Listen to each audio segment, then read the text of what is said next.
He was ready versus someone who just found him at 27. You think because they're 27, right?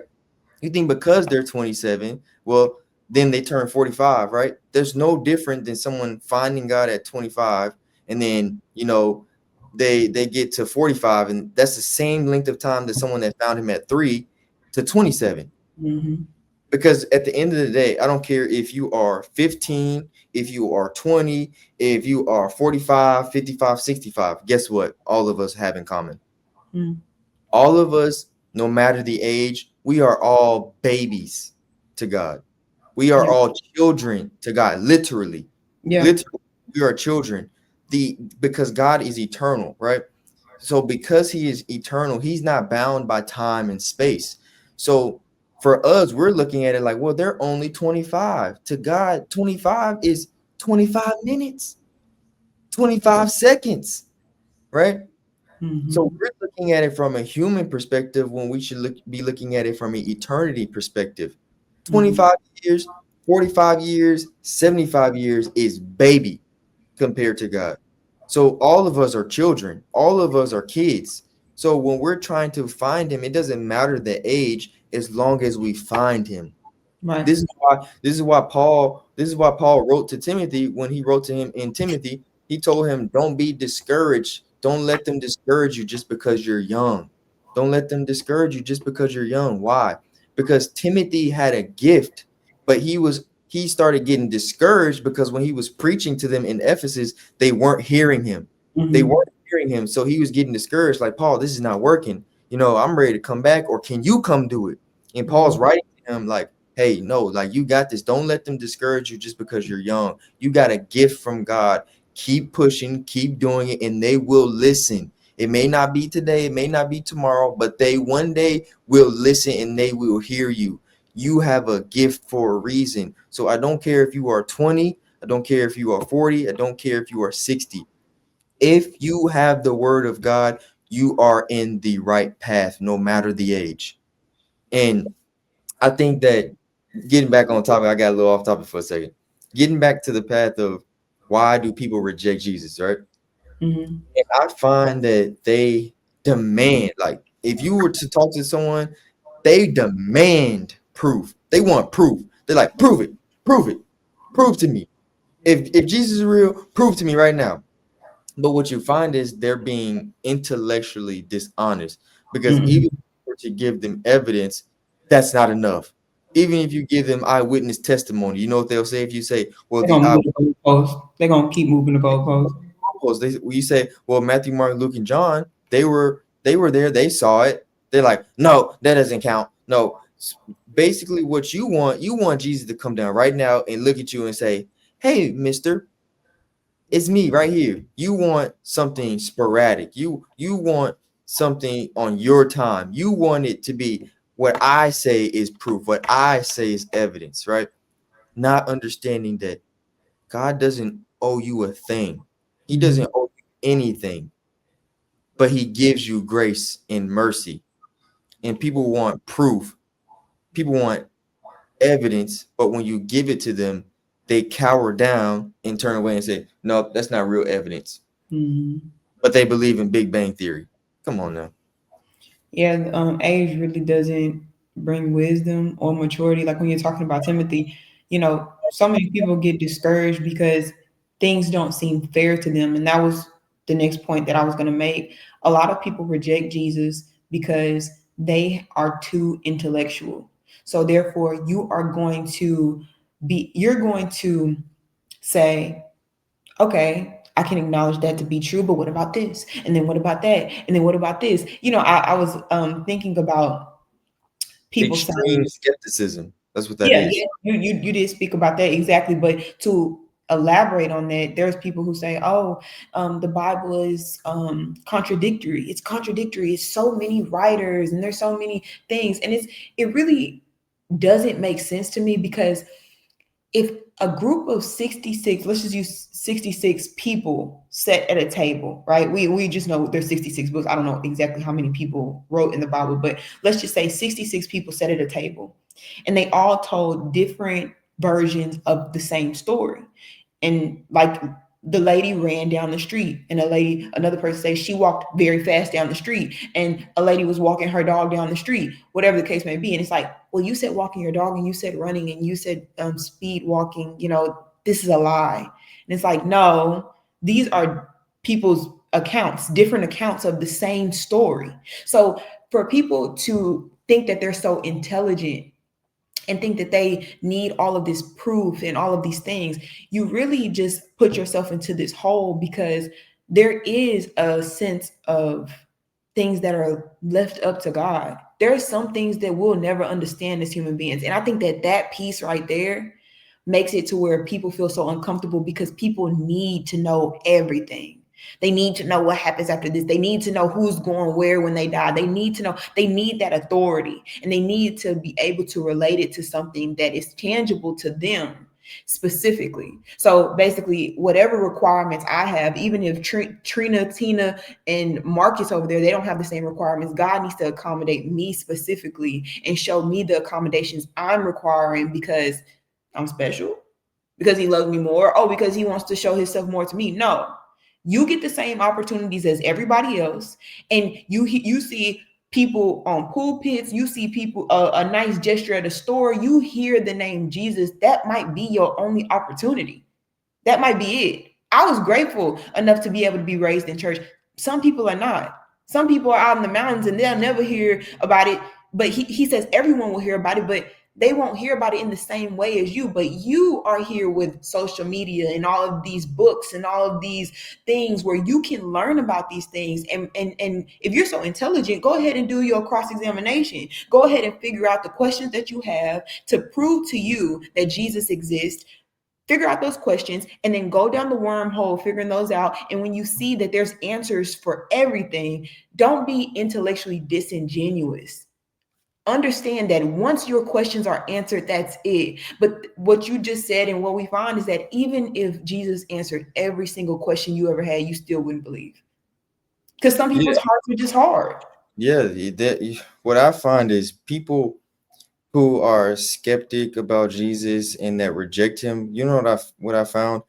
I Mm-hmm. found that they want you to acknowledge their point of view. They want you to acknowledge their point of view so bad, but when it comes to your point of view, they don't ever want to acknowledge that. Right? This is what I Yep. mean. Let's say if you're talking to someone who rejects Jesus, right? And Mm-hmm. they ask you, they'll basically want you to get to the point to where you would admit to say, I could possibly be wrong, right? And then they'll look at you and say, well, I rest my case. You said that you could possibly be wrong. But then when you flip it back on them and say, okay, I acknowledge that. What if I am wrong? Oh, well, nothing. Only thing that can happen if I'm wrong is nothing, right? Mm-hmm. But can you, as the atheist, acknowledge that you could be wrong?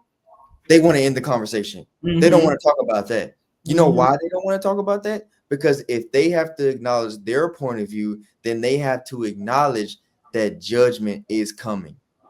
Yeah. And they don't want to acknowledge that if they are judged and they don't believe, what is the possibility? Mm-hmm. They're afraid of hell. This is what's weird. They say that they don't believe, right? A lot of people say that they don't believe and they reject Jesus. But when you mention it, if you don't believe something, what are you mad about? Truly, like if I don't believe that my wife is cheating on me and somebody say your wife is cheating on you, do you think I'm gonna get mad? No, because I don't believe it. Why would Yeah. I get mad about something I don't believe? No, I know my wife is not cheating on me. So why would I get mad about it? Even if you say she is, no, she's not. I already know that. So I'm not gonna get mad. But when you say I don't believe in Jesus and I start talking about Jesus and you like, don't talk about Jesus, he's not real.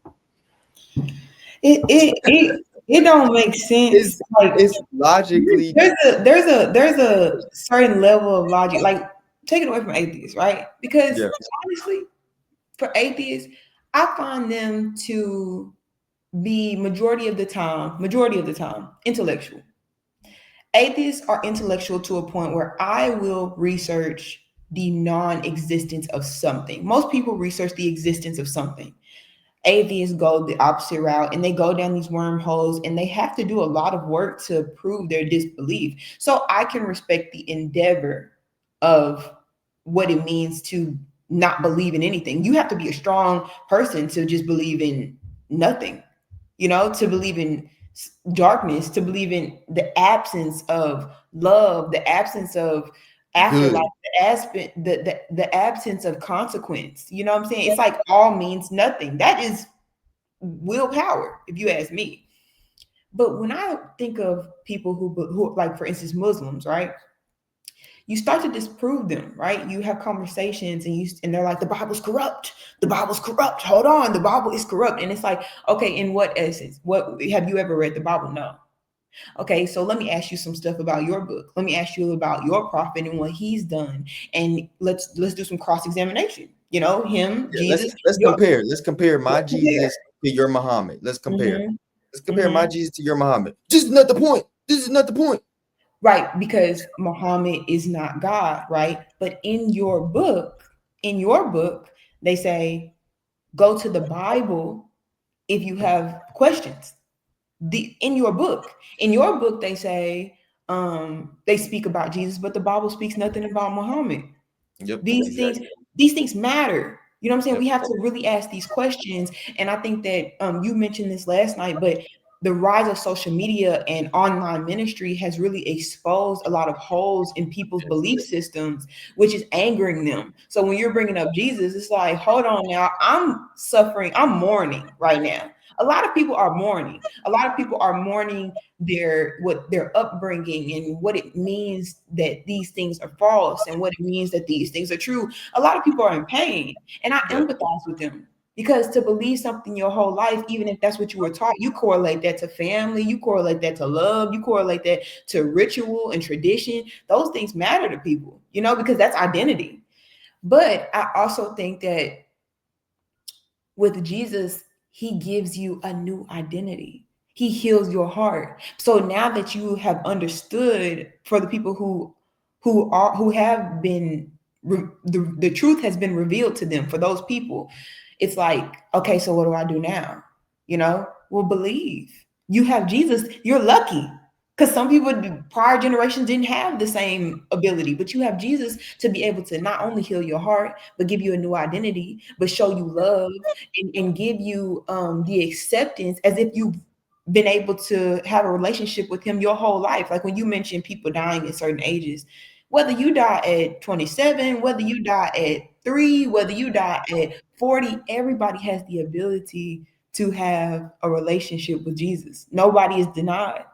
You ask and I will come, you seek and you'll find. These are things that for some reason make people uncomfortable when it really should settle their spirit, that even if the things that you believe in, you find that they're faulty, there's always this comfort blanket of the truth. Why are we mad at it? You have the comfort, but you don't have to believe. He never says like you have to believe to get to where you want to go. But I mean, if you don't want to believe, you don't have to believe. There's a place for people who don't believe. But what I'm saying is, if you don't believe and you don't want to walk this path, that's fine. But why are you angry that there is the ability, or he allows you to, even at your rejection, you still have the option? It's like people don't want to even hear the option. Like, don't talk to me about it. And it's like, we're just saying that even if you deny it, you're still welcome. You're still welcome here. Jesus still love you. He says you can be blasphemous towards me and even God.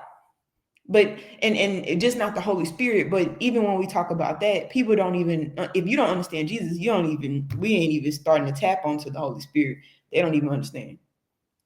Yeah, it's just people want Exactly, honey. Sorry, babe. people want God. Number one selling book. Go ahead. Huh? The Bible is still the number one selling book. Exactly. Exactly. Exactly. It's people want Jesus and God to perform miracles their way, Hey, on Ray. their demand, for them to believe. I'm gonna say that again for people not listening.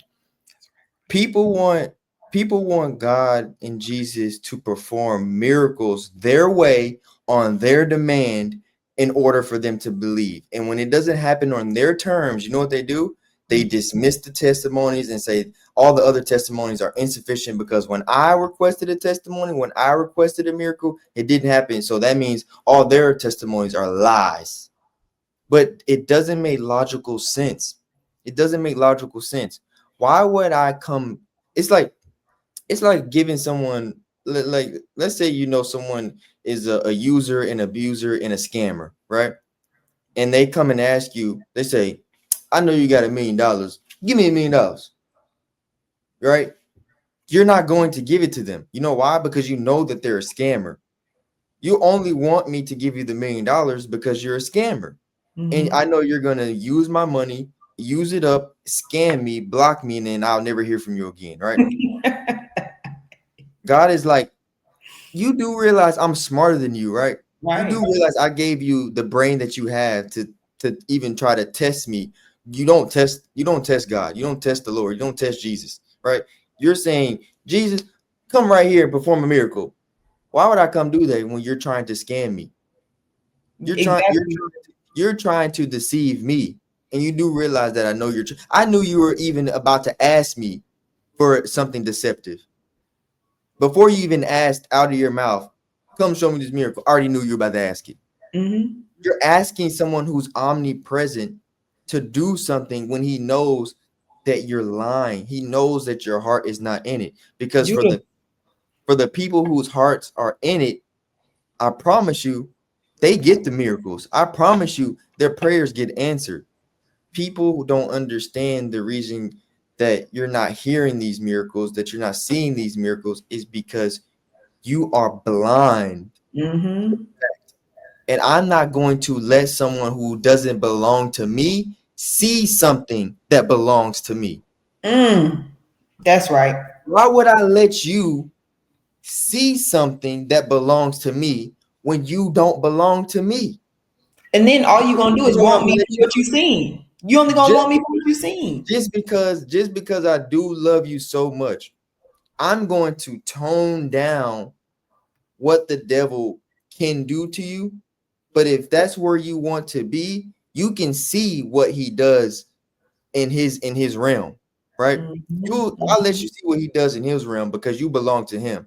Like he said to Judas, Judas, you don't belong to me anymore. Mm. And that's a scary thing. That's a scary thing. Yeah, that is. Why, why would Jesus give you something that belongs to him when you don't belong to him? It makes zero sense. That's like me going to give somebody that I don't know, right? Just a random person, one of our neighbors, and give them a copy of the keys to our house. It's like, hey neighbor, I know I don't know you, I don't know your keys, you don't know my name, but here's a key to my house. You can have it. What? Why would I give you the keys to my kingdom when I don't know you? You don't belong to me. Yeah, and even in reverse, it's like I come and I talk to you about Jesus, right? And I offer you a different perspective. That's what we have to understand in the natural sense of course, spiritually, doctrine is heavy and it's divine, and there's so much jam packed into it. But if you're speaking to someone who doesn't even believe, you understand that I'm just offering you perspective in this sense, right? So this is what I'm saying. I come and try to offer you something helpful, a helpful perspective. And let's say you don't agree with my perspective, that's fine. But even still, you listen to it because it might be helpful, right? But because of the stereotypes and things that you know, the preconceived notions, you just deny it. You just deny anything that I say because it's coming and stemming from a word like Jesus, the Bible, Christianity, whatever in your head that you've made this preconceived notion about. But if we took it away from a perspective and you were struggling, you were suffering, right? Because I'm talking to you about Jesus, most likely, not all the time, but most likely is because you're in a pickle. You're in a certain predicament, right? And I'm talking to you about salvation and love and forgiveness and abundance. I'm talking to you about that to enlighten you, to empower you, to uplift you, most likely, right? And away from that, if I had $1 million and you were poor, and I say, well, I can give you some money, you say, no, nobody's gonna do that. You see what I'm saying? But you don't find value in Jesus. You find no value in it. You found no value in your neighbor uplifting you. You find no value in somebody. If unless I'm offering you $1 million, get out of my face. You know what I'm saying? We don't find value in anything when it comes down to how we can uplift one another, love one another properly, and be able to pull people away from the fire and their own self-sacrifice, like being sacrificial of themselves, you know? And on another topic, when it comes down to Jesus being God, it's like Jesus couldn't be God. He was a man in the flesh. Jesus couldn't be God. And it's like, who created you? Who? Who created your flesh? Who created where you came from? God, right? But God could never put himself into his own creation. That's just impossible. That makes no sense. That makes But absolutely no sense. you know what they say, right? They say, well, God could put himself in his creation. He just didn't. He But just how do didn't. you know that? How do you know? I just exactly. They don't have an answer for that. They just say it. They just say it.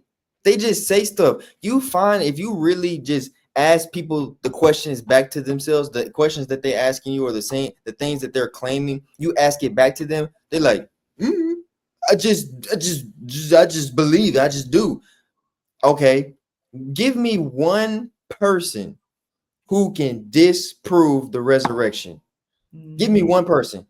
And they mhm, say, that's not the point. That's not the point. The point is, blah, blah, blah, blah. You do realize that the resurrection is the whole basis on how we know that Jesus is God. This mhm, is how we know. You can't disprove. You're saying he's not God. You're saying he's not, but you can't disprove the resurrection. Only thing you can say is how you feel about it. Disprove it to me. Disprove it to me. You can't disprove it. There, I don't care. You can go to a Harvard university, you can go to Yale, you can go anywhere across the board that has scholars, scholar atheists, scholar Muslims, scholar anything. They cannot disprove, debunk the resurrection. They cannot. and Only even if thing you they can ask, do, only you know how disingenuous they are about it. Instead of saying, they say, well, he didn't resurrect because what happened was he switched his body with someone else. So the person that died on the cross wasn't really Jesus, it was someone else. That's how far they've gone into trying to disprove. what? You didn't know that that's what Islam believes? Say it again. Islam Islam believes that Jesus never died on the cross. They believe that Jesus was switched out with someone else in his place to die. Oh, okay. Yes, The bodies. yes, the body. They believe that another man physically looked like Jesus and they put that person on the cross and he Stunt died. devil. Huh? A stunt devil. Exactly. They think that he was put on the cross and he died and Jesus never died and he's in heaven with the Father. That's how far they've gone to try to disprove the resurrection, that they're just making up stuff to believe. Well, It makes that's one I've never heard. But even you if never you heard that? ask, Yeah, I've never heard that one. that's But even if people you who ask people how many, what's the survival rate of a Roman crucifixion? 0%.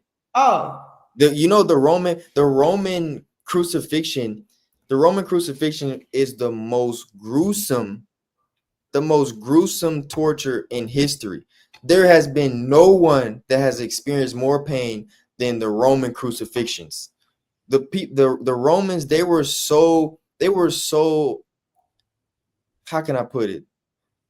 They were so precise in how they wanted to torture people that they came up with crazy things to try to torture people, which is why no one survived the Roman crucifixion, because not only did they make sure you were deceased, but they prepped you for your death. mhm. They prepped this is how crazy they were. They prepped you for your death by beating you, torturing you. Literally, they would almost break you to where you were on the brink of death and then crucify you. Literally, that's what they did. They would literally beat them so bad to the point where they were almost lifeless, but they weren't.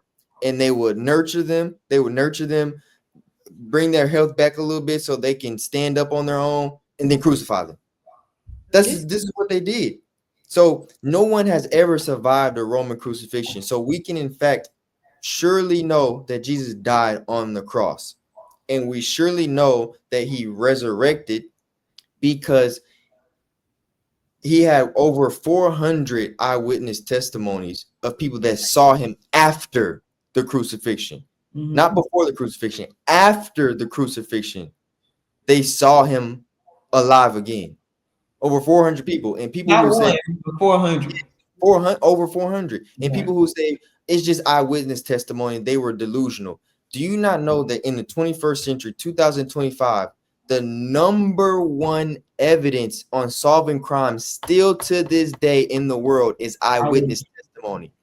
If someone says I saw that person shoot this person in real life right now in a court case, someone says I saw this person shoot them, you are going to jail. You are going to jail because eyewitness testimony is the number one proof of anything, even over DNA. People think it's DNA. Eyewitness testimony puts you at the spot of the scene, at the spot of the crime. This is what they care about still to this day. So I don't understand how people can reject this when people are physically seeing this. They physically saw this. And not only did they see it unprovoked, they went and wrote about it. Exactly. Like, not only did I see it, but I feel compelled to record it. Like, Exactly. if someone records you doing a crime with with their phone today, and they put it, and put it on the internet, right?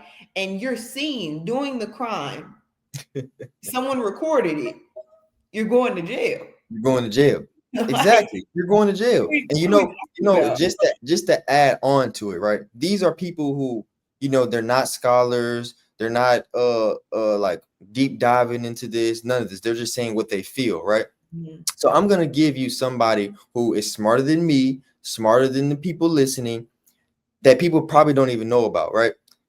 I want you guys to go look up Lionel Luckahu. He's actually in the world record books, right? He's considered the most successful lawyer to ever exist, right? And to be a lawyer and to be a great one, to be a successful one, you have to know about evidence. You have to know how to dig up evidence and how to disprove evidence and how to prove evidence, right? So he's in the world record books as the most successful lawyer to ever live. And he was an atheist. Lionel Luckahu, look him up. He was an atheist, but he had a buddy towards the end of his career. He had a buddy towards the end of his career that was like, "Hey, I know you don't really believe, but have you ever just tried to look into the evidence of Jesus, like looking into his resurrection to see if he's really true?" And Lionel was like, "I mean, no, but I'll take your challenge."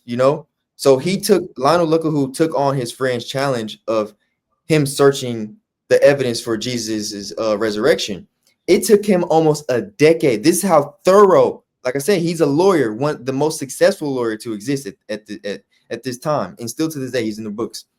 He took almost a decade to gather evidence to try to disprove Jesus's resurrection. And you know what he came up with 10 years later? He said, without a doubt, I cannot. He said, without a doubt, whoever. My bad. I was trying to bring up Lionel Luckahu, but can you see it? No, I'll put it on. Okay. See, you see that? What is that? Then remove that. I'll do it. Okay. I'll do it for the people listening. I mean, I wanted to see it. That's why I wanted to. Yeah. I'm gonna pull it up. I'm gonna pull it up for you real quick. If you search it, it has his. It's only 5 minutes. It has, "Did Jesus really rise from the dead?" It's him speaking, I believe. So this is Lionel Luckahu, guys. Lionel Luckahu was considered the most successful lawyer to ever exist. So let's go.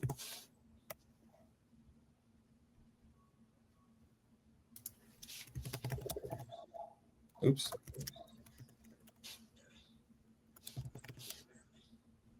Jesus' resurrection. This is Lionel Lucco. Who is the most successful trial lawyer in the world? According to the Guinness Book of World Records, that honor belongs to guy